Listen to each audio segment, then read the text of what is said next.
Muchas gracias a todos los que están viendo este video. Aquí es nuestro primer episodio de Juntos Formándonos. En esta ocasión vamos a estar hablando sobre un poco de la historia de la iglesia. Digo un poco porque llevamos muchísimos años de fundación, si podemos decirle así. Así que vamos a tratar de resumir varios puntos importantes que nos interesan y que creemos que a ustedes les puede interesar. Estoy con Zuleima y con José Pujols. José, ¿qué nos puedes decir buenísimas tardes. Un poquito de ti para que la gente que nos está viendo sepa con quién estamos hablando hoy? Pues nada, te puedo decir que me inicié en la iglesia. Yo voy a usar un término. Me iniciaron en la iglesia con el bautismo. Okay. Perfecto. Una gran responsabilidad de mi padre y de mi madre. De ahí en adelante, pues, participé activamente en la iglesia, pero como oyente. Es para el año 1976 o 77 que accedo a vivir un cursillo de cristiandad. Y desde esa época, de ese cursillo hacia acá, pues se despertaron un montón de inquietudes. Okay. La primera inquietud es que tenía que asumir la responsabilidad que había adquirido por el bautismo de convertirme en los brazos de Jesús. Amén. Okay. Y entonces empecé a adentrarme en los estudios de nuestra iglesia, de la Biblia, lo elemental. Un poco más tarde, hace aproximadamente 26 o 27 años, me invitaron la familia dominica de la Santa Cruz, en la provincia de Puerto Rico, Okay. a que fuera parte de ellos. Y accedimos, mi esposa y yo. Y fuimos iniciados en ese laicado dominico. Y vi una oportunidad por una conversación. Vi una oportunidad de adentrarme más en los misterios de la iglesia y especialmente en la historia de la iglesia. Yo estudié historia en la universidad. Estamos con la persona correcta. Bachillerato, ¿no? Okay. En educación secundaria, en historia, una concentración en historia. Después seguí un poquito más y viendo la historia de la iglesia. Cuando empiezo a estudiar la historia de la iglesia me encuentro perdido, porque era mucha cosa. Hay muchos años ahí ya envueltos. Mucha cosa. Es como cuando tú te pones a observar, tienes una palomita y la pones en un lugar y le echas un balde de maíz, tú ves la paloma, empieza a picar, perdida. Hay mucho material. Y ese es un problema que tenemos los jóvenes cuando queremos entender la historia de la iglesia, porque pues apenas estamos comenzando en los caminos. Y, por ejemplo, nosotras que ya pasamos por la etapa universitaria, llegamos a la universidad, nuestros profesores quizás saben un poco más de nosotros o de lo que nosotros sabemos, y ahí como decimos nosotros, nos paniqueamos. Sí, porque nos empiezan a bombardear también por tantas cosas y uno empieza a escuchar, y entonces uno querer estudiar lo que es la historia de la iglesia en un tiempo tan cortito es imposible. Porque la historia tiene tanto, la iglesia tiene tanta historia verdad detrás, que yo creo que incluso lo poco que vamos a hablar aquí va a ser nada. Esto es una introducción a lo que verdaderamente, y que es lo que le invitamos, ¿no? A que todo el mundo, ¿verdad?, también tenga la oportunidad de escudriñar e ir más a fondo y buscar obviamente personas que sepan. Tampoco es ir a cualquiera que esté a cualquier en enlace, la iglesia, a cualquier enlace y creer en todo lo que uno lee, sino hay que ir a personas confiables, y por eso entonces estamos aquí. Claro. Con Yo José. te confieso que al principio yo empecé a notar que, y eso para mí era una preocupación, el que se predica, se da catequesis en la iglesia, ¿verdad? En nuestra iglesia, o la damos. Pero en gran cantidad de ocasiones no se explican los porqués, no se explican los orígenes. Exacto. Y mucha gente escuché esto, me hablaron en la iglesia de esto, pero no sé de dónde sale. Y entonces no tengo el material para averiguar de dónde sale. Y esa fue la primera preocupación que yo le mostré a Fray Félix Truy, que en paz descanse, que dirigía el Centro de Estudios de los Dominicos en Bayamón y en Cataño. Okay. Y entonces ahí surge, como él ve la preocupación y ve el interés, me preguntó que yo había estudiado y me dijo, tienes que estudiar la historia de la iglesia. En primer lugar, porque tienes un pequeño concepto equivocado de la historia de la iglesia. En aquel momento, por algo que empezamos a hablar, así me bajó. Wow. Y me dijo, y segundo, si tienes la piel blandita, no te pongas a estudiarla. Hay muchas cosas. Puedes terminar en el otro lado. Así, esas fueron las palabras de ese holandés, un genio. Y ahí usted dijo, hay que buscar y ponerse para... Todos los doctorados y materias del estudio de la iglesia, de la historia de la iglesia, de la filosofía, eso lo había pasado ya él. Fue un estudioso de toda la vida. Y eso me incitó a mí a eso. Y empecé entonces con esa guía de los dominicos a ver la historia de la iglesia. Y hay un documento bien importante, un libro que usted tiene, que no mucha gente tiene en Puerto Rico y que usted me imagino que hoy quizás lo va a utilizar como recurso. Por ahí algo. Cuéntenos de ese libro. Eso se llaman los diccionarios de la historia de la iglesia. Okay. Es como una pequeña enciclopedia que puede ser tan pequeña o tan grande como tú la quieras buscar, porque la tienes que enriquecer con información exterior. Y en esos libros está la historia de nuestra iglesia, la iglesia cristiana. Ahí empieza desde el comienzo. La historia de la iglesia, nosotros en primer lugar tenemos que tener claro que nosotros somos cristianos. Totalmente. Totalmente cristianos. Y si nosotros hablamos de la historia de la iglesia, cuando hablamos de la historia del pueblo hebreo,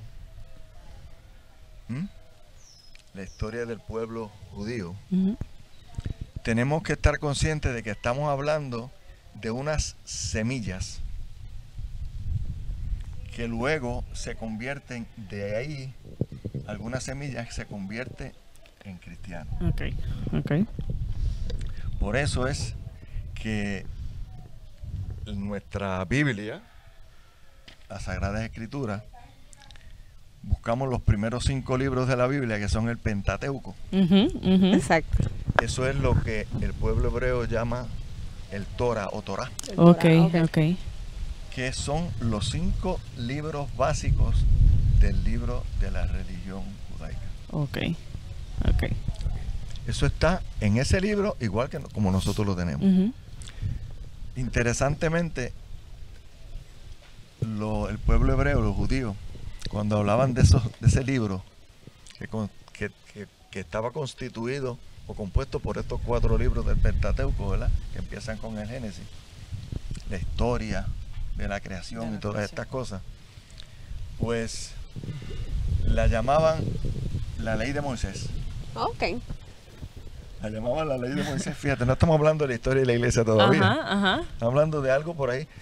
La conocían por la ley de Moisés. Por eso nosotros cuando buscamos la Biblia y entramos en el Nuevo Testamento, ¿verdad? Que es donde empieza el cristianismo. Exacto. Vemos cómo se repite muchas veces. Se repite y se repite y se repite. Muchísimas veces. Cuando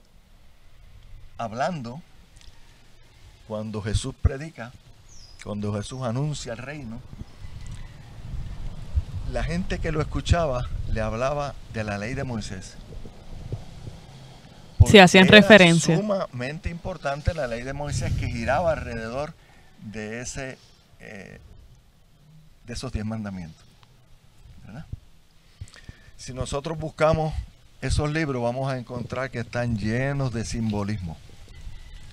Porque la mejor forma de comunicación para aquella gente que no estaba preparada, que no eran estudiosos, era necesariamente hablar con símbolos. Inclusive encontramos mucha gente que yo entiendo que lo hacen por ignorancia o por mala intención, ¿verdad? Que dicen que no le dan mucha credibilidad a los libros de la Biblia porque hablan de muchos símbolos y que tienen muchos errores. Pues sí, la Biblia tiene muchos errores. Claro. Errores numéricos, errores ortográficos, Claro. errores de expresión, pero en el dogma, la teología, es perfecta. Es perfecta porque es de Dios.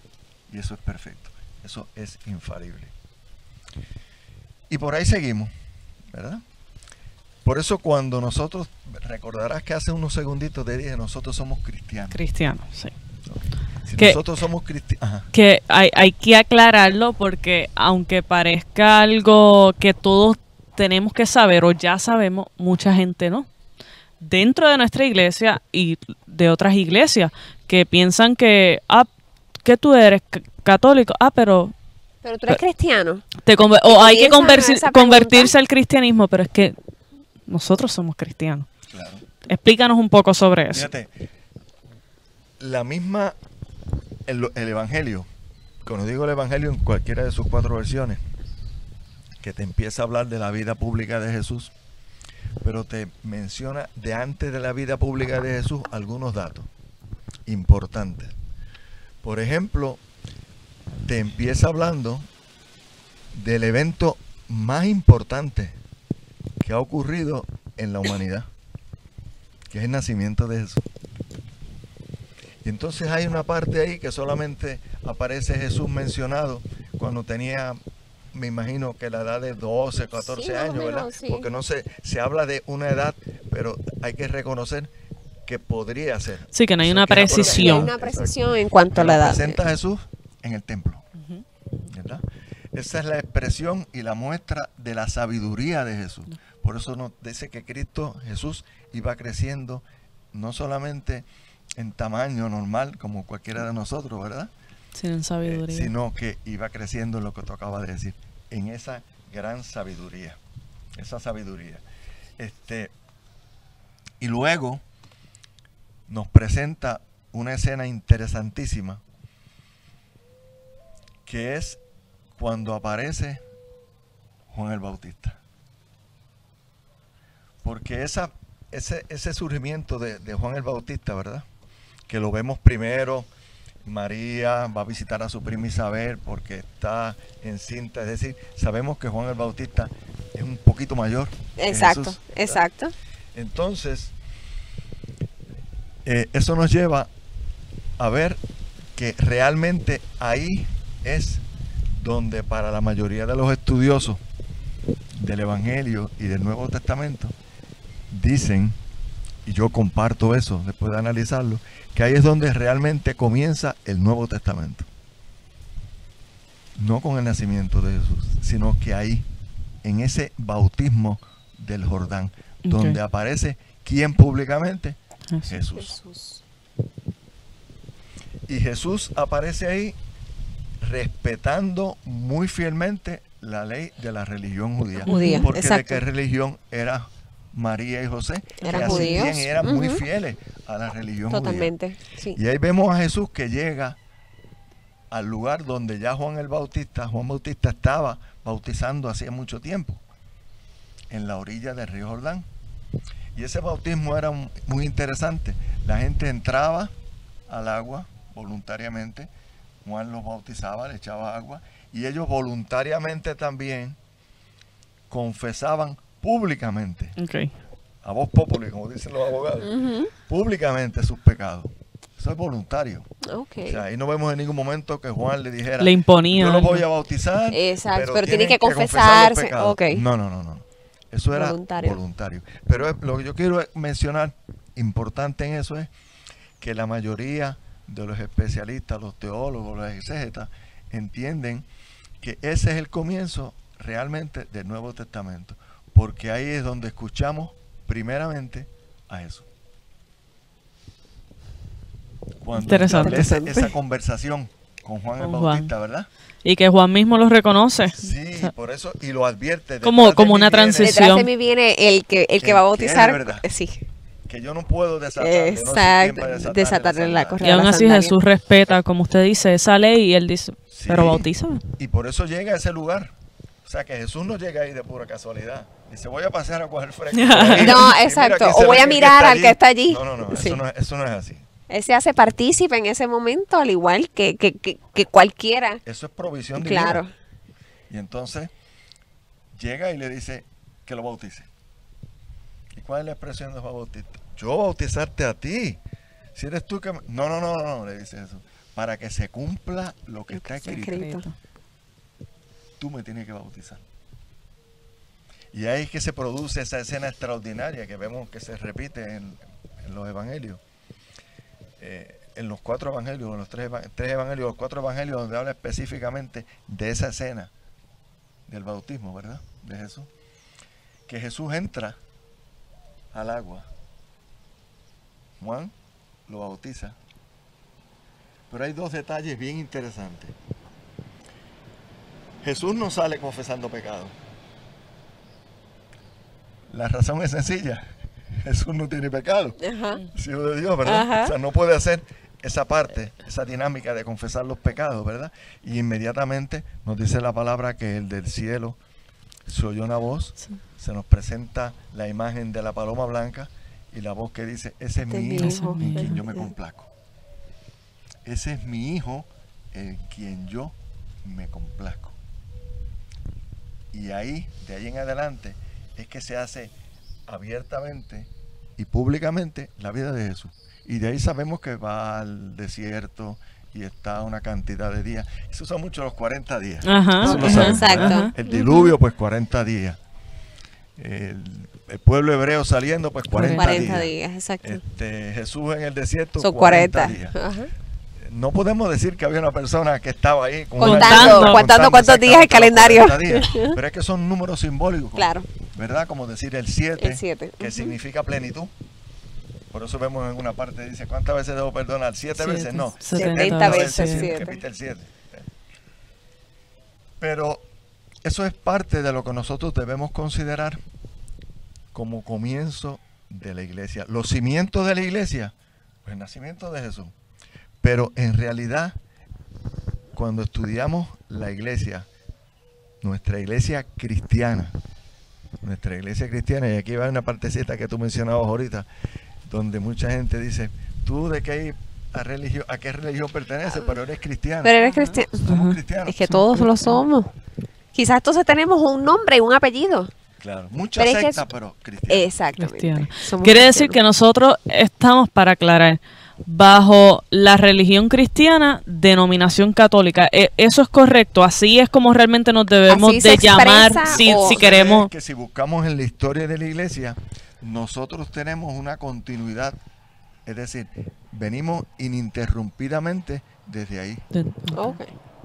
Nosotros no somos ninguna secta que nos hayamos Separado. Ok. En mi opinión, la única división importante que hay, bueno, cualquier división puede ser importante dependiendo del punto de vista de que lo vean. Exacto. Pero tenemos una división muy importante que estamos hablando del 1054 aproximadamente, que es cuando se separa la iglesia de Oriente y de Occidente. El famoso cisma de Oriente. Ok. ¿Ok? Ocurrió La ya iglesia- entonces para el Eso es ya más 1000, adelante. ok. Pero eso lo podemos dejar para otro, ¿verdad? Porque es otro tema. Pero hay cositas que tenemos que ver. Para ver bien el origen de nuestra iglesia hay que estudiar un poco el origen y el crecimiento del Imperio Romano. Porque la iglesia nace y crece bajo el dominio del Imperio Romano. Y ellos metían las manos, ¿verdad? Muchas veces en asuntos de la iglesia, el Imperio Romano, o estaban bastante separados en ese caso. Tú has hecho una muy buena pregunta. Con los años, y yo digo los años después de los 4, 5, 6 o 7 años, ¿verdad?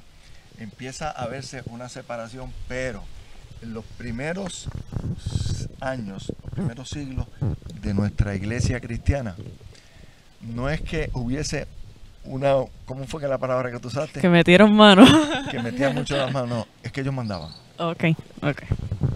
Tenemos como ejemplo, que lo podemos mencionar ahorita también, el primer concilio ecuménico de Nicea. ¿Quién lo convoca? Nicea. Constantino. Ok. Lo convoca Constantino, no lo convocan los obispos de Oriente y Occidente, no son ellos. Lo convoca El Constantino. imperio. Bueno, Constantino decide quién va a dirigir el concilio, el obispo que va a dirigir el concilio, uno de sus allegados. A él tenía confianza con ese obispo, tenía amistad. Y dice, usted es el "Tú vas a Ese es el dirigir designado. Ok. el concilio". Wow. Pero la iglesia en realidad empieza Oh. ahí. Y tenemos que tener como detalles importantes lo que acabo de decirte hace unos segundos, el Imperio Romano. Porque la iglesia nace de ahí. ¿Quién crucifica? ¿Quién asesina, como dice el Padre Luis? ¿Quién asesina a Jesús? Los romanos. El imperio. ¿Verdad? Sí, que no podemos decir que fue desde el inicio está esa participación, si podemos llamar así, del Imperio Romano y los vemos presentes en nuestra historia Lo desde, vemos presente desde en nuestra Jesús. historia y tenemos que tener consciente de que la razón principal que tiene el imperio para perseguir la iglesia se llama miedo. ¿Le tenían miedo? ¿Tú sabes lo que es un emperador en que empiecen a decirle, hay un rey, van a ser un rey? Exacto. Rey, Me va a quitar Un rey. Dice, espérate. el puesto. Si yo soy el rey. El único rey Exacto. soy yo. Yo soy el rey, a mí nadie me puede quitar mi reinado. Ujú. Y el emperador era dueño de todo, dueño de la gente, dueño de todo. Y entonces tenían miedo. Y por eso es que ellos, no es que metan las manos, es que lo deciden. Lo deciden. Y el Imperio Romano dura aproximadamente 424 años. Wow. Después se divide una parte del lado de Oriente, otra parte Ok. del lado de Occidente, del imperio, dependiendo de ¿verdad? Pero el imperio consolidado, una sola parte del imperio, es hasta el 424, que es cuando se divide. Aquí tenemos que considerar que si vamos a hablar de la iglesia surge dentro de el imperio mientras era emperador el famosísimo Augusto. Augusto empieza su soberanía, si podemos usar esa palabra, ¿verdad? Su reinado, su jefatura, ¿verdad? Ajá. Su imperialismo 30 años antes de Cristo aproximadamente. Es decir, que cuando nace Jesús, quien es emperador es Augusto. Okay. ¿Ok? El imperio estaba dividido en 4 partes. 4 partes. Y en cada una de esas partes había un tetrarca que viene de tetra, 4, ¿verdad? La cuarta parte. Había un tetrarca. Y en la región de Galilea, toda la Palestina, el tetrarca era Herodes el Grande. Eso iba a preguntar. Hay dos ¿Cuándo Herodes. entra? ¿Cuándo entra la figura de Herodes? Ok. Porque en el nacimiento de Jesús, pues sabemos que obviamente él enviaba a buscar y a asesinar a todos los niños menores de 2 Cuando años. se entera, ¿verdad? Cuando que- se entera que ya el rey había nacido. Entonces, eso iba a preguntar, ¿cuándo entra la figura de Herodes? ¿Verdad? Estando Augusto o ya después de Pues Augusto. nada, él estaba ahí porque ya Augusto, acuérdense que eso es política. Ok. Es política. De hecho, los grandes políticos, los grandes juristas y qué sé yo, o sea, la ley, se origina en el famoso derecho romano, ¿verdad? Y después pues se aplica en diferentes países. Pero inclusive hay una clase, yo nunca he visto nada de esa clase, pero sí sé que se estudia en la escuela de Derecho. Hay una clase que se llama Derecho Romano. Ok. Derecho romano. Bueno, pero hablando de el imperio, ¿verdad? Pues nos referimos específicamente a esa parte, a esa cuarta parte del reino, que es la parte de la región de Galilea, toda la Palestina. No estaba Herodes La el otra, pues, Grande. no. Jesús no estaba allá, Jesús estaba acá. Eso estaba exacto. Ok. Y entonces sabemos que Jesús, desde antes de nacer, era una preocupación. Van a ser un rey. Inclusive vemos en el Evangelio cómo llegan tres magos, o unos magos, no dice si son tres o Ajá. cuatro, unos magos de Oriente. de Oriente. Unos magos de Oriente, porque reciben o tienen visiones, ven una estrella, reciben esa información, si podemos llamar sobrenatural, Ujú. de que van a ser el Hijo de Dios, el Rey. Y vemos como Herodes el Grande dice, uy, un rey. Eso no aquí, puede aquí, ser. Ese, el único soy yo. Aquí el único que soy yo, si el emperador me ha puesto rey aquí, no puede haber Ajá. otro rey nada más que yo. Ujú. Y empieza esa persecución, y eso yo me imagino que ese tipo no dormía. Yo me imagino. Y por un niño, un bebé, que Yo me imagino que ese tipo no dormía. No había pastillas La, para la dormir, preocupación, no había, no la había. preocupación de él tenía que ser algo bien grande, Sí. porque meterse, ¿no? Como uno dice, con un niño, Con con un un bebé niño. acabado de nacer. Pero, no, y que entonces él envía también y le dice a los magos de Oriente, vayan allá y Pero- cuando Y me regrese avisan. me avisan para yo también ir a adorarlo, Sí, pero... para cogerlo de bobo. Será para el que GPS, se dieron cuenta. Pero ellos se dieron cuenta. Ese Gracias era a el Dios. GPS de Herodes. Exactamente. Ustedes verifiquen Le la dan- le dan ruta. el mensaje. Exacto, me averiguan la ruta, pero yo también ir Claro, para allá. Exacto. claro. Pero no dijo a qué. No dijo. Exacto. Bueno, La, ah, la pero- intención era otra. Pero la intención no Sí, era la que totalmente, realmente sí. tenía. Y ellos, pues, siendo inspirados, continúan esa inspiración, ¿verdad? Y se dan cuenta, y entonces se van por otro sitio. Y Herodes se queda Esperando que regresen y le den la ¿Verdad? información.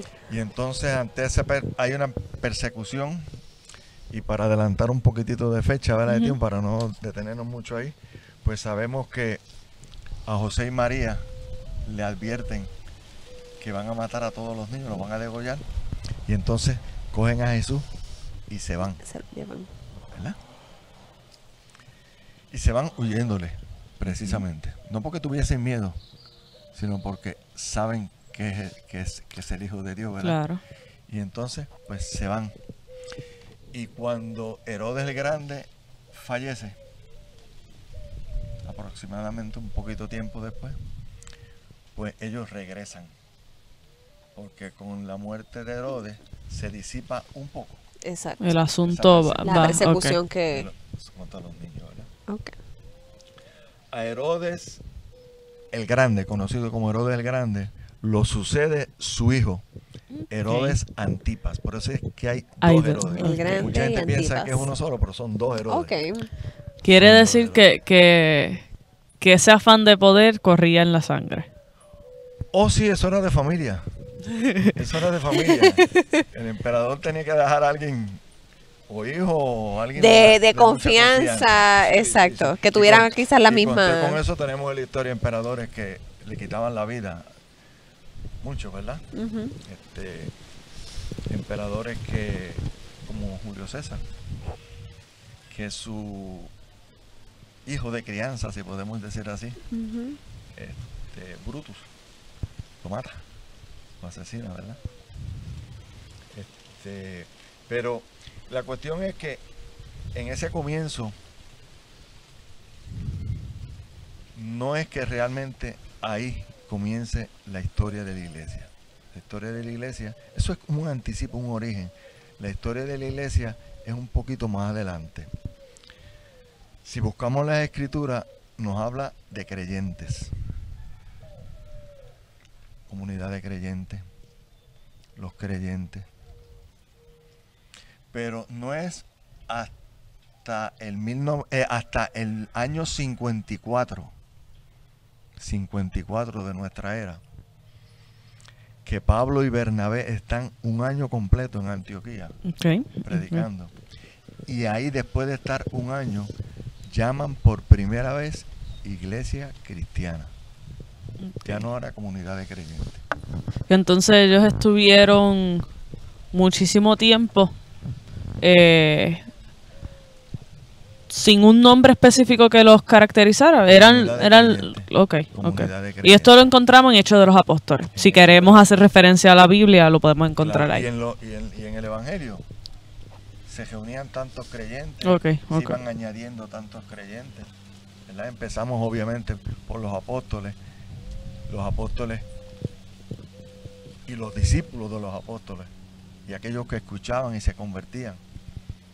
Ese es el nacimiento de esa iglesia que se convierte en la iglesia cristiana. Okay. Interesantemente, la iglesia cristiana, según nace en el seno del imperio un afán por destruir esa iglesia. Y detrás de ese afán está la dichosa palabra que yo uso mucho, miedo. Por miedo. Si no lo hubiesen tenido miedo, no hubiesen hecho todas esas cosas, ¿verdad? Exacto. Y empiezan las persecuciones contra la iglesia. Si buscamos yo le di por ahí a ustedes, Sí, vamos a ver. Sí. una cronología histórica de la iglesia cristiana. Y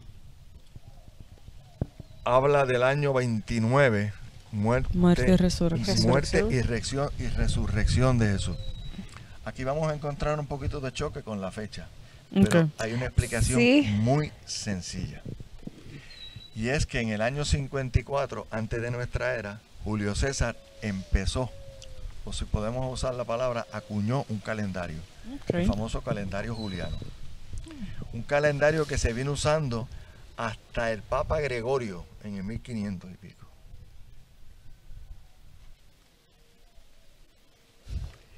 Y ese calendario juliano,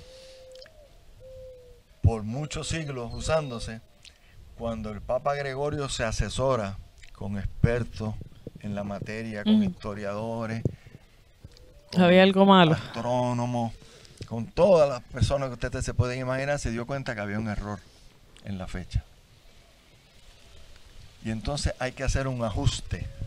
Ese Y el ajuste calendario. resulta en 4 años 4 años. aproximadamente que hay que Okay. De perdidos. 4 años que hay que hacer ajuste. Por eso es que dice que la fecha probable del nacimiento de Cristo es 4 Es años 4 años. Okay. antes de nuestra era. Porque nosotros vivimos en el año de Jesús, nuestra era. La era cristiana, nuestra era es la era de Cristo. O antes de Cristo o O después de después de Cristo. Cristo. Estamos, ¿verdad? Estamos. Ok. Ya antes del año 40, desde el año 37, comienza una de las grandes persecuciones abiertamente contra los cristianos. Y es por el emperador Calígula. ¿Y cómo era ese tipo de persecución? Una persecución muy cruenta. La historia del Imperio Romano caracteriza o califica a Calígula como uno de los emperadores más crueles y más excéntricos dentro de la historia del Imperio Romano. Para que sepan, duró pocos años, unos 34 años nomás duró Calígula. Sus excesos y su forma de ser, hasta que lo asesinan. Pues, para que tengan una idea cómo era este emperador, es interesante buscar la historia del Imperio Romano. Este emperador se empecina en contra de los cristianos. Dice, yo los voy a acabar. Hay que perseguirlos. En una ocasión, y llegó a ser público, que preferiría que todo el pueblo romano tuviese una sola cabeza para cortar la cabeza de una sola vez a todos. Wow. Saben que Calígula tenía un caballo que solamente él había montado. Lo había criado desde joven, desde un potrillo. Lo llamó Incitatus en griego.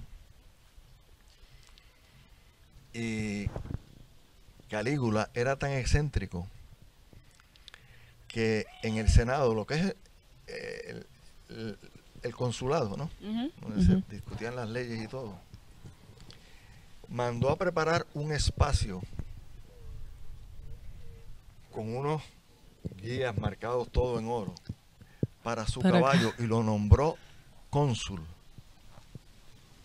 Es decir, en el Senado había Un caballo. el caballo de Calígula, llamado Incitatus, que era cónsul. Para que vean qué interesante la vida de este tipo, cuán excéntrico y cuán ridículo era. Y ese era el que quería acabar con los Y cristianos. ese fue uno de los emperadores que más persiguió a los cristianos. Y él existía, o no sé si se conoce, qué razón él podía tener para perseguir a los cristianos. La misma razón que tenía todo el imperio romano. El imperio romano era el dueño de todo, de toda la gente. Okay. Era dueño de todo lo que pasara en todo el imperio romano. Y si algo no le gustaba, Claro. y era un movimiento, ya para ese entonces la iglesia era un movimiento grande que quizás, como usted decía, pues el miedo era el protagonista, pues quizás al ser un movimiento tan grande decían, espérate, cualquier momento se nos pueden ir en contra o si no era que ya estaba pasando. Claro, claro. Por eso cuando vemos esa parte del Evangelio, cuando el imperio, porque hay que decir el imperio, ¿verdad? Tiene tanto miedo que cuando Jesús resucita, tienen que ordenar para que corran la voz de que los cristianos han ido a mover la piedra, han sacado a Jesús y se lo han llevado para otro lado para decirle a la gente que había resucitado. Okay. Eso lo hace el imperio, lo dice el Evangelio. Y de ahí en adelante es una persecución increíble. Pero lo más que le dolía, lo más que le preocupaba, es ver cómo iba creciendo esa comunidad de creyentes. Si podemos usar una palabra bien nuestra, eran como las hormigas. El imperio mataba 50, salían 100. Salían más, salía el Carcelaban doble. 200, salían 400. Y la iglesia entra en un periodo de persecución extraordinaria, grande. Cuando digo extraordinaria, no buena. Ajá, ajá. Extraordinariamente De tan grande. grande. Y esa persecución dura muchos siglos. Al punto de que los cristianos tienen que esconderse para orar, para vivir en comunidad. Pablo empieza sus viajes para predicar como otros apóstoles. Pero grandes viajes que son interrumpidos por funcionarios del imperio que los metían presos, los torturaban, muchos salían, otros no, porque no les convenía para nada, para nada, para nada, para nada, para nada, para nada. Muy interesante. Sí, se dieron con que acabaron con el líder, ¿verdad? Y hago así no porque no era líder, sino porque acabaron, que era Jesús, y de momento pues Jesús no está, aunque sabemos que sí está, pero físicamente quizás ya no estaba para ellos. Pero se levanta este grupo de creyentes y dice, espérate, no logramos acabar con esto. Entonces, pues hay que seguir tras esos líderes que siguieron levantando este movimiento. Eso es lo que tenía en la mente el imperio. Y todo por la palabra que he mencionado varias veces. El miedo a que alguien los destronara. Era un miedo increíble. Yo en una ocasión estuve con mi esposa visitando las catacumbas. Y mientras yo estaba dando el recorrido por las catacumbas, el recorrido guiado. Para el que no sepa, ¿qué son las catacumbas? Las catacumbas eran tumbas subterráneas para enterrar a los muertos. Okay. Y los primeros cristianos se tenían que esconder en las catacumbas para rezar y orar. Wow. Y ustedes se imaginan lo que representaba para un grupo de creyentes entrar a un lugar donde el olor a cadáveres tenía que ser insoportable, donde no entraba mucho aire, Porque ahora no, ahora hay Claro. unas máquinas que entran y que hacen circular el aire, luces. Sí, ya eso es la una chulería. tecnología. Ahora, Pero en el esa modernismo. época yo cerraba los ojos mientras estaba allí y decía, contra, Wow. qué bárbaro. Estar horas aquí rezando los 150 salmos, cantando los 150 salmos escondidos. Qué generales, ¿verdad? Eh, había una fuerza y extraordinaria así de positivo que los estaba moviendo. Claro Esa que sí, fe tenía claro que ser. sí, claro que sí. Mira, para estudiar un poquito la historia, el origen de la historia de la iglesia, no sé si lo mencioné ahorita, pero quiero mencionarlo. Es necesario estudiar también la historia de los pueblos, la historia del pueblo hebreo, la historia de los griegos, la historia universal, la historia de lo que pasaba allí, la vida cotidiana del pueblo hebreo, la vida cotidiana de los egipcios, inclusive más. Hay un libro que se llama La vida cotidiana de los faraones, que narra cómo debió haber sido la vida de la casa grande de los faraones, cómo era la vida cotidiana de todos aquellos hombres y mujeres. Pues hay que ir un poquito ahí, a la historia. Hay un historiador que la mayoría de los estudiosos lo catalogan como el historiador más grande del primer siglo. Este historiador se llamó Flavio Josefo. Flavio Josefo era un estudioso pagano de muy buena situación económica, muy acomodado, de Alcurnia, si lo vamos a poner ahora, de Alcurnia. Y Flavio Josefo, de sus obras, se conservan varias. Voy a referirme a una notita que tengo aquí para no equivocarme en lo que le voy a decir. Ok. Hay un libro muy famoso, entre los varios que todavía se conservan de Flavio Josefo. Se llama Tradiciones Judaicas o Costumbres Judaicas. Es una pequeña obra compuesta de 20 libros, de 20 tomos. En esos 20 tomos, en el tomo 18 y del tomo 18 en adelante, sepan a quién empieza a mencionar Flavio Josefo: a Jesús. Y habla de Jesús, de lo que hizo Jesús. Si podemos hablar en nuestro vocabulario común y corriente, los pasos de Jesús. Y habla de cómo fue surgiendo ese mensaje y ese anuncio del reino de Jesús. Y muchas cosas más que encontramos en los libros de Flavio Josefo. Y no era cristiano, era pagano. Y habla de la vida y el origen del pueblo hebreo. Si nosotros hablamos del pueblo hebreo, sabemos que es ese mismo pueblo que estuvo como esclavo dentro del imperio egipcio.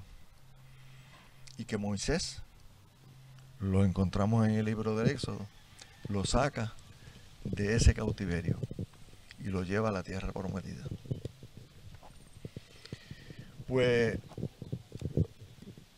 Flavio Josefo era un hombre muy estudioso, era de la secta de los fariseos. Saben que la religión judaica, la religión del pueblo hebreo, también tenía secta. Okay. Los fariseos, como contraposición, los saduceos. Él estaba abrazado a la secta de los fariseos y escribe todas esas cosas. Son muchísimas las cosas que podemos encontrar ahí, ¿verdad? Y muchos de los estudiosos utilizan esos escritos de Flavio Josefo para demostrar la vida y obra, la existencia de eso. Y no lo escribe un cristiano. Este libro de Antigüedades Judaicas, que yo solamente lo que he hecho es leer algunos de esos libros, verlos. Debe ser interesante ponerse a leerlo completo, pero no sé si el tiempo le dará a uno, ¿verdad? La historia de la iglesia sigue tomando auge, se sigue escribiendo, pero se sigue escribiendo con persecución. Se sigue escribiendo con persecución. En el año 64, si miran la cronología histórica, en el año, primero habla de la predicación de Pablo, porque eso es historia, ¿no?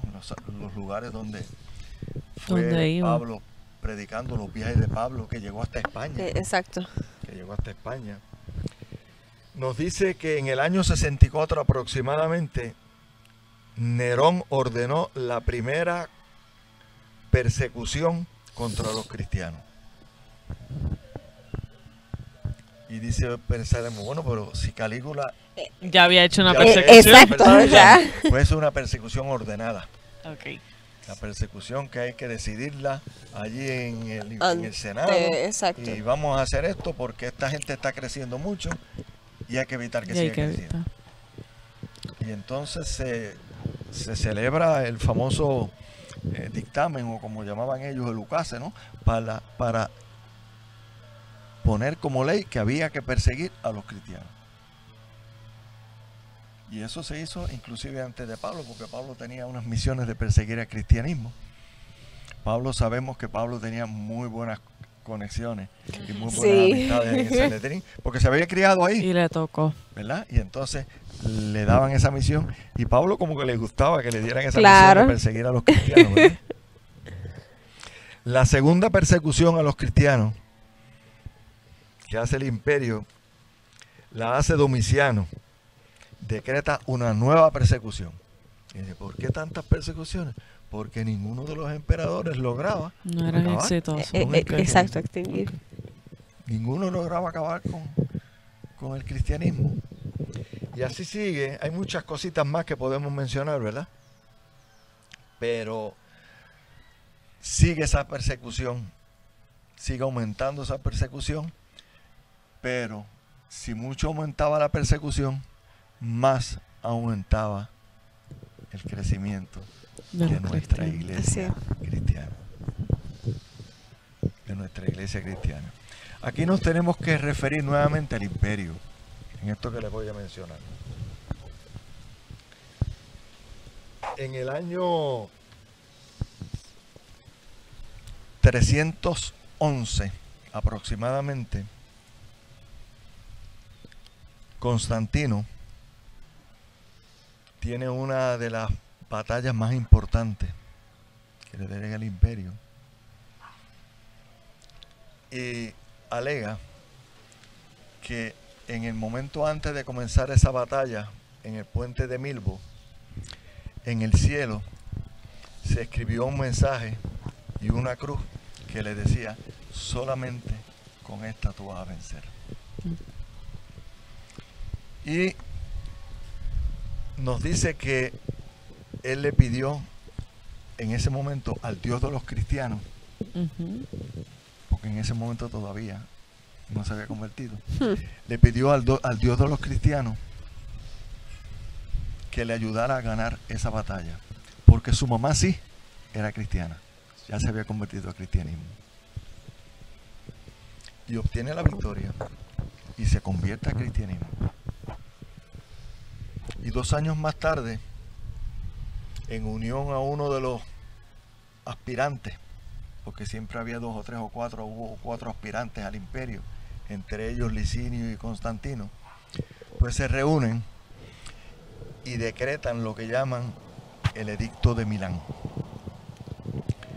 El Edicto de Milán es muy importante para la iglesia, porque en ese Edicto de Milán se determina y se declara a la iglesia cristiana como una religión lícita. Okay.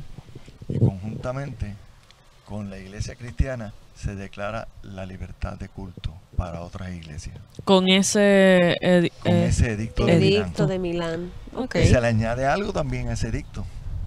Y es que todas aquellas propiedades que habían podido levantar los cristianos y que el imperio le iba quitando, ese edicto de Milán ordenaba al imperio la restitución. Wow. quiere decir que fue un gran paso. Un gran paso extraordinario. Y siguiendo a ese paso, en el año 325, Constantino, que ya se había convertido al cristianismo y tenía unas grandes amistades en los obispos de Oriente y Occidente, convoca el famoso primer concilio ecuménico, que se celebra en la ciudad de Nicea. Ecuménico porque participan los dos sectores de la iglesia cristiana, Okay. el occidente y oriente. Oriente y occidente. Participaron unos 200 y pico de obispos de oriente y occidente. Y aunque en occidente fueron menos obispos, unos 4 o 5 nada más, pero Constantino, como tenía un gran amigo allí, le dijo: tú vas a dirigir ese concilio. Y en ese concilio, primer concilio ecuménico de Nicea, se da un gran paso en la iglesia. El propósito principal, muchos han dicho uno de los propósitos principales, pero la historia nos dice que fue el propósito principal: la condena del arrianismo. Sabemos que Arrio fue un presbítero que puso en duda la legitimidad, puso en duda la espiritualidad o la realidad de la Trinidad, sacando a Jesús de ese lugar.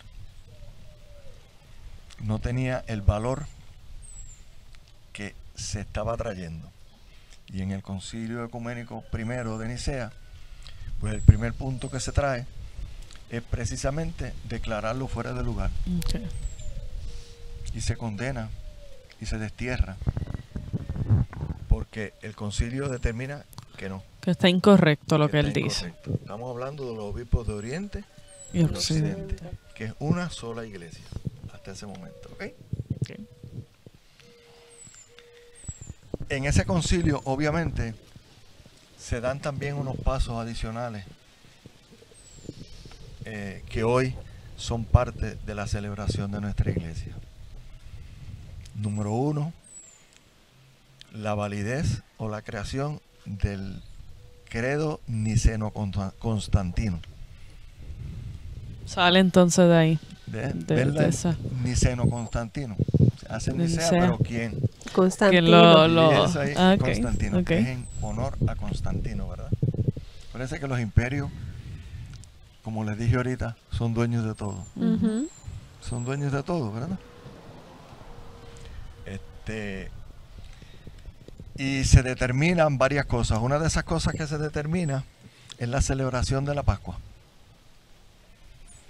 Y se determina en ese concilio que la celebración de la Pascua será el primer domingo inmediatamente después de la primera luna llena de septiembre. Por eso nunca vamos a encontrar la celebración de la Pascua el mismo día.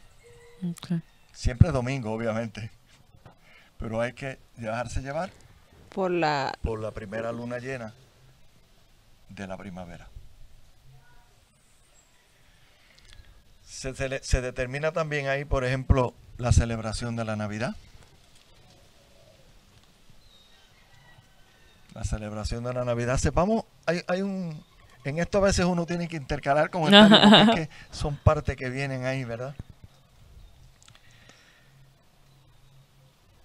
La iglesia cristiana celebra la Pascua de Jesús.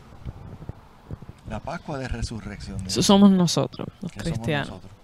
Pero nosotros en el Antiguo Testamento se celebraba una Pascua. La La cena Pascua judía. pascual que hacen referencia. Sí. ¿Y qué sería entonces? ¿Por qué Jesús escoge ese día para entrar a Jerusalén? Porque 2 días después se iba a celebrar la Pascua La judía. Pascua. Esa celebración de los ramos. ¿Y qué importancia tenía eso para la judía? ¿Qué significaba esa Pascua? Bueno, los judíos lo ven como un reto. Los judíos lo ven como un reto, pero también les causa un poquito de miedo porque inclusive el imperio había determinado ya la aprehensión de Jesús, pero lo posponen y no se atreven a hacerlo el día de esa celebración de la Pascua porque temen a que el pueblo se pueda virar en contra de ellos. Porque eran muy fieles y seguidores a la Pascua. Y si yo hago algo en contra de algo que el pueblo tiene muy arraigado, me lo puedo tirar en contra. Exacto. Y entonces se pospone un poco, un poquito nada más, porque que son meses o años, un poquito de años, se pospone un poco la aprehensión de Jesús. Pero verán ese detallito muy importante, ¿verdad? Esa celebración de la Pascua. Por eso nosotros celebramos la Pascua de resurrección de Jesús. La Pascua de judía se celebraba el 14 del mes del Nisan. Y por eso nosotros lo celebramos otra fecha, Okay. que se determina en ese concilio. Okay. ¿Ok? Ok, perfecto. Algo que les quieran, que les surja así de... No, o sea, cómo también influye mucho, no, el judaísmo, ¿no? Esas tradiciones. Esas tradiciones que se van a mantener, tampoco vamos a que el cristianismo opaque, ¿verdad? O que, porque si lo estamos celebrando otro día, ¿no? Aparte de lo que, ¿verdad? Ellos van a celebrarlo, no es celebrarlo el mismo día, o eso tuvo... Fíjense que hay algo bien importante y el mismo Jesús lo dice. Jesús advierte que Él no viene a cambiar la ley. Él viene a darle cumplimiento. Sí mismo. Porque sabe exactamente que el gran problema que tienen en el seguimiento a Dios es Es la que ley. ese pueblo judío, con su sectarismo, adquieren un poder y cambian las cosas. Predican lo que está escrito en el Torah, lo que llaman el libro de la ley, pero hacen otra. Por eso el mismo Jesús dice, pueden hacer lo que ellos digan, pero no hagan lo que ellos hacen. Por eso les dice que son hipócritas. En otra parte le dice, son sepulcros blanqueados, ¿verdad? Le dice raza de víboras. Les habla Raza de fuerte. víboras. Eso como es fuerte, ¿verdad? Es fuerte, Claro. claro. Muy fuerte.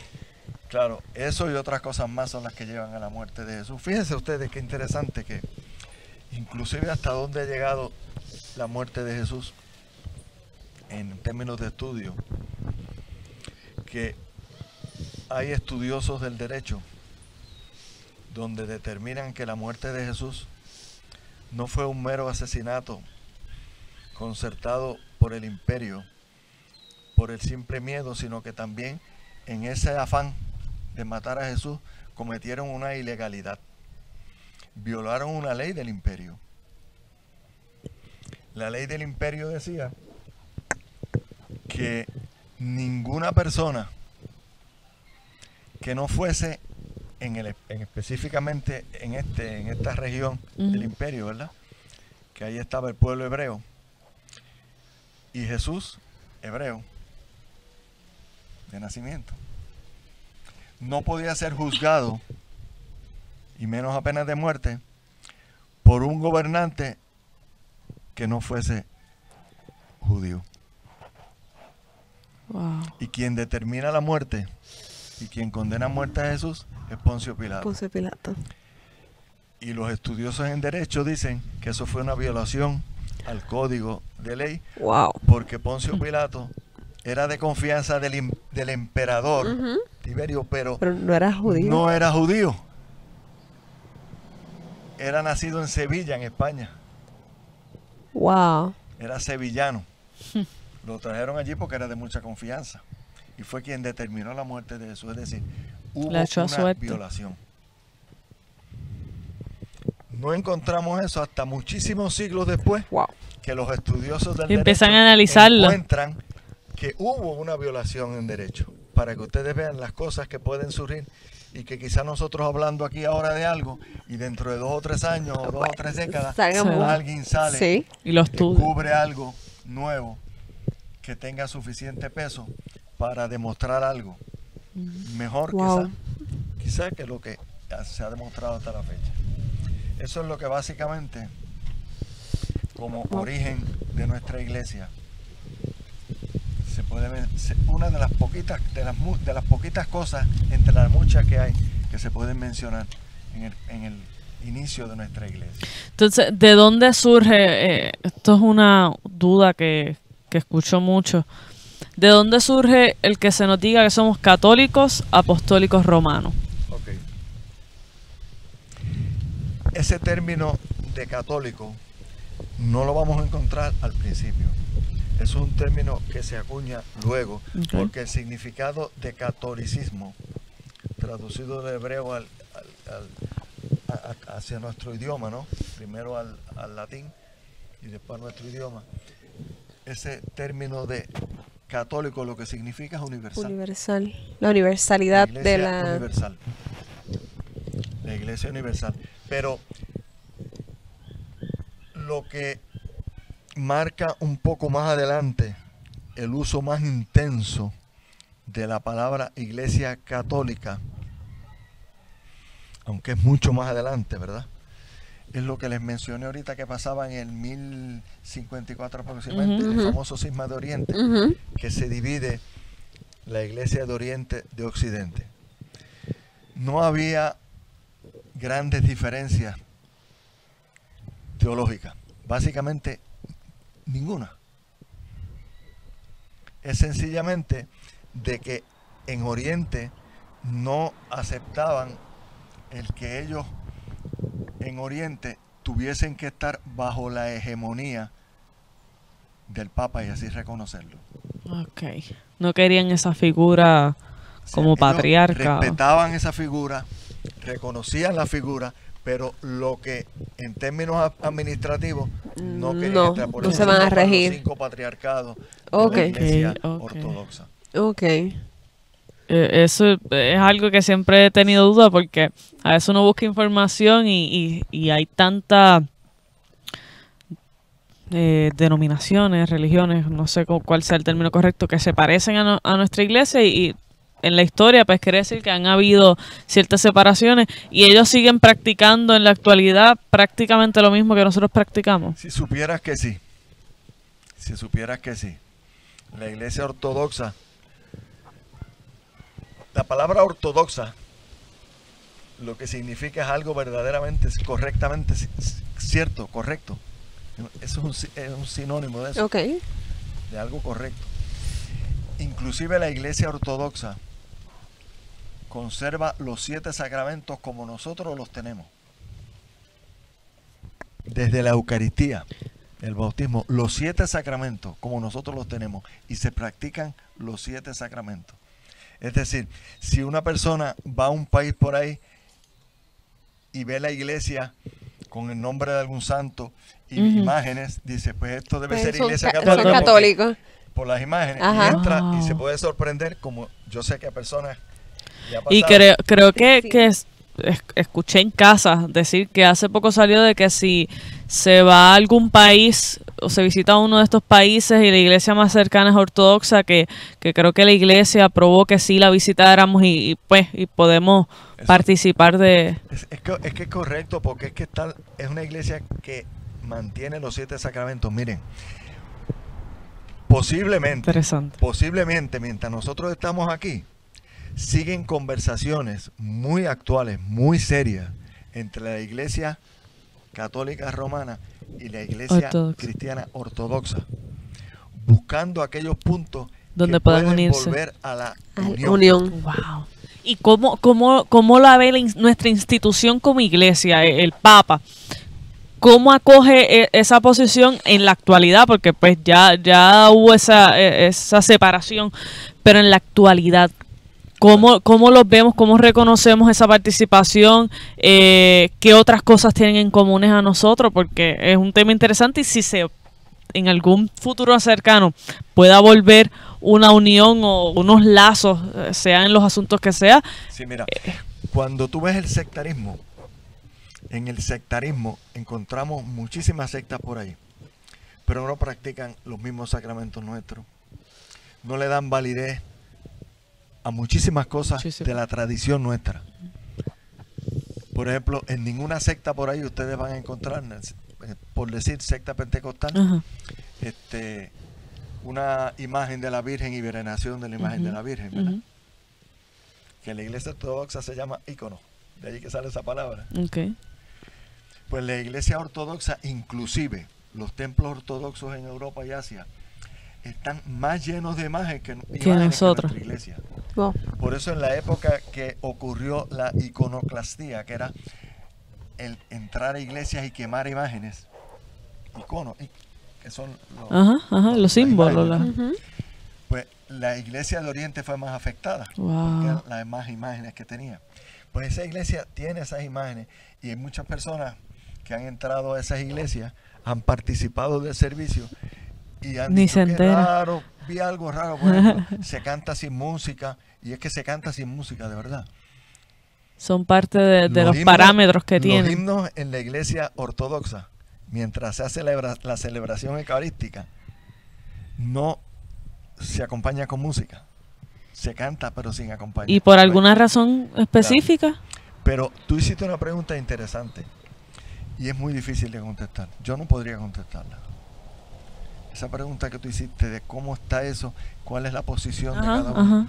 Porque yo diría que la mayoría o gran parte de esa conversación no se publica. Okay. No se publica porque puede hacer quizás daño a cualquiera de las dos partes. Claro.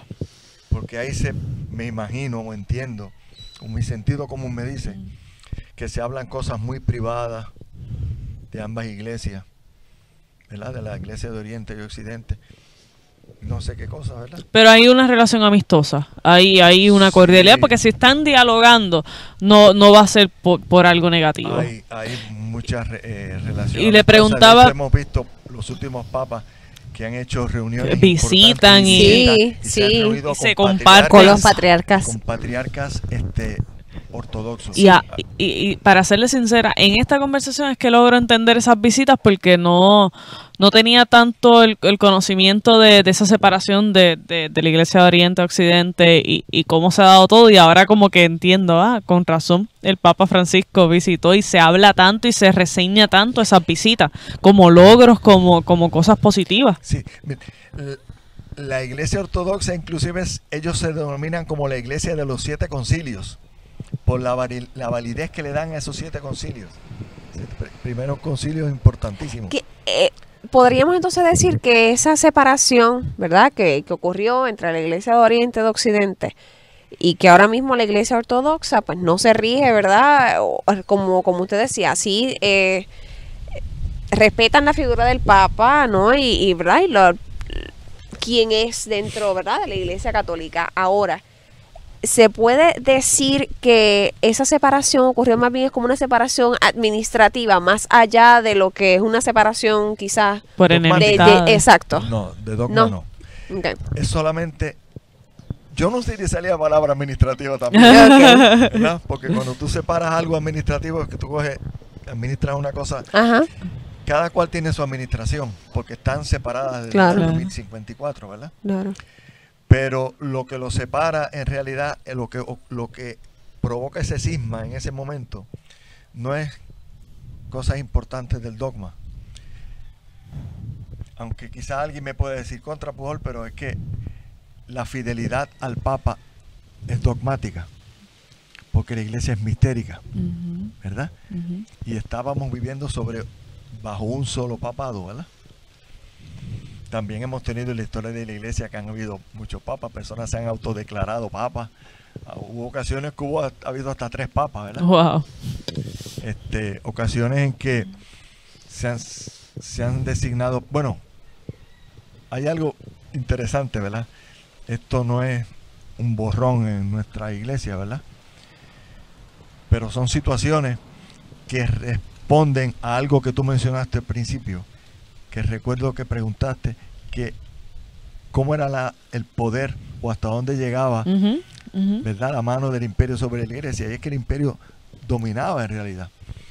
Inclusive, ustedes saben que hubo problemas por investiduras,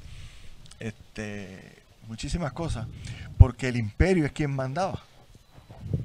El imperio es quien mandaba. Inclusive, tenemos que reconocer, ¿verdad? Y esto es historia, que inclusive hubo un papa que no era ni sacerdote. Se designó un papa que no era sacerdote. Wow. Papas que estuvieron poquito tiempo y que tuvieron que salir porque no podían administrarla tan bien. Dicen, un papa que no es sacerdote, porque no lo nombraba la iglesia. No estaba en control de la iglesia. Esos años de crecimiento era de el iglesia, imperio. Que entonces, exactamente. Lo que sucede es una cosa que hay que entender. Hay que entender. Y es que si la iglesia va saliendo de ese anonimato, va saliendo de esos brazos, de ese yugo de persecución poco a poco. Que la iglesia es perseguida en el 2018, ¿verdad? Pues la iglesia todavía sigue siendo perseguida. Claro, Sí. claro. Pero la iglesia no podía darse el lujo, en mi opinión, de volver a una persecución cruenta por ir en contra de unos dictámenes del imperio, si le estaba permitiendo crecer la iglesia. Se había declarado la iglesia como una religión lícita.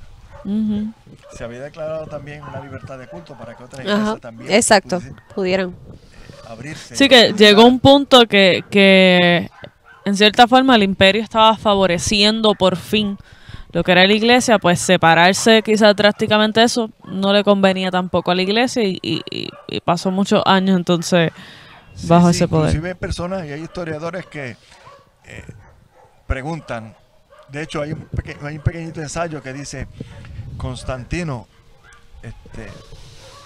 se convierte al cristianismo por conveniencia o no. Mucha gente lo ha puesto en duda. Lo he escuchado. Que no, que se convirtió al cristianismo porque le convenía, porque era mucho cristiano que estaba creciendo. Pero eso, ¿qué podemos nosotros hacer con eso? Claro. No nos Entonces, cambia. Recuerdo que una vez yo escuché dos personas hablando, ¿verdad? Y uno preguntó eso precisamente, y el otro dijo, sí, pero fíjate, que Constantino no se bautizó. Y es cierto, Constantino no se bautiza, Constantino muere sin bautizarse. Oh, wow. Wow. Convertido al cristianismo, pero no se bautiza. Sin ese primer paso. Interesante. Wow. Eso es parte de la historia de la iglesia. Es como una introducción a la historia de la iglesia. Confunde un poquito, pero también incita a buscar muchas cosas dentro de la historia de la iglesia. Estamos tirando, abriendo puertas para que tú digas que hay detrás de esa puerta. Hay una historia nueva, hay un evento histórico importante de la iglesia. Eso es lo que hemos estado haciendo. No, te damos las gracias a ti por acompañarnos en este primer episodio. Esperamos que haya sido una buena conversación. Se nos fue el tiempo rápido, eso dice cosas buenas casi siempre. Así son que temas interesantes pasa eso, que uno sigue hablando y cuando vienes a ver, ya han pasado 3 horas. Así que nada, pues muchísimas gracias entonces. Gracias, José. Gracias.